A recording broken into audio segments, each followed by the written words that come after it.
Welcome back everyone. नमस्ते सभी को। आज पातंजल योग सूत्र में हम समझेंगे योगा सूत्रम, अर्थात अंग्रेजी में पतंजलि योगा सूत्रास के चौथे श्लोक को। इससे पहले की वीडियोस में हम चित्त को समझ चुके हैं और वृत्ति के बारे में घटस्थ योग श्रृंखला में समझ चुके हैं और वृत्तियों से संबंधित वीडियो भी डिस्क्रिप्शन में जोड़ दी गई हैं। डे 20 की वीडियो में चित्त और उसकी वृत्तियों को, चेतना और चेतना की प्रकृतियों और चेतना में बसे गुणों और उन गुणों के समापन करने पर व्यक्ति कैसी स्थिति में होता है और यदि उन गुणों का समापन ना हो तब व्यक्ति कैसे भ्रमित स्वरूपों में लिप्त होता है, हमने अभी तक यह समझा है तीसरे श्लोक तक। अब चौथे श्लोक में बतलाया गया है वृत्ति सारूप्य मित्रत्र।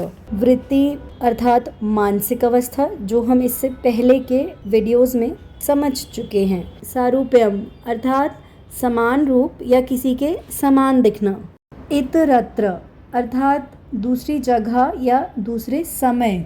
वृत्ति सारूप्य मित्रत्र का अर्थ हुआ किसी दूसरे अवसर पर या किसी दूसरी जगह पर जो स्वयं की पहचान को अपनी वृत्ति अर्थात अपनी मानसिक अवस्थाओं से जोड़ लेता है और खुद की पहचान अपनी मानसिक अवस्थाओं को ही समझने लगता है।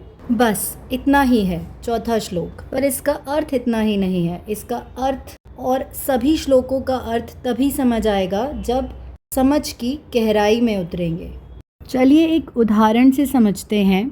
यदि किसी को डांट पड़ी, इस डांट की जगह हम इसे ऐसे भी ले सकते हैं, यदि किसी को किसी बात का बुरा लगा, ठेस पहुंची, तो व्यक्ति दो तरह की प्रतिक्रियाएं दे सकता है। एक प्रतिक्रिया जिसमें व्यक्ति दर्द को महसूस करता है और उस डांटने वाले इंसान को, बुरा भला बोलने वाले इंसान को अभिशापित भी करता है और ऐसी नीति भी बनाता है कि समय पड़ने पर वह भी उसे वापस डांटेगा, अर्थात वही महसूस करवाएगा जो उसे महसूस हुआ।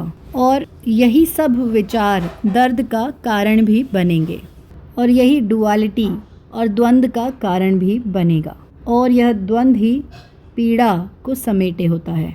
इस पहली प्रतिक्रिया में हम आकर्षण और लगाव के कारणवश इच्छा से बंधे हुए हैं। आकर्षण और लगाव दोनों ही इससे पहले हम समझ चुके हैं, दो भाव हैं और भाव हमारे चित्त की ही प्रकृति है। और दूसरी प्रतिक्रिया होगी कि व्यक्ति ऐसा बर्ताव करे कि जैसे उसने कुछ सुना ही नहीं। इससे वह खुद को उस रूप से अलग देखता है जो उसे बोला जा रहा है। इसी दूसरे तरह की प्रतिक्रिया देने की वजह से हमारी माइंड फील्ड पर कोई भी वृत्ति नहीं बनेगी, जिस वजह से हम अपने वास्तविक स्वरूप में स्थित रह पाएंगे।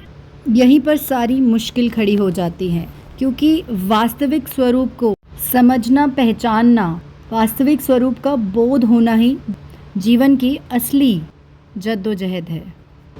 यहाँ तक सुनने के लिए धन्यवाद। अब कल जारी रखेंगे।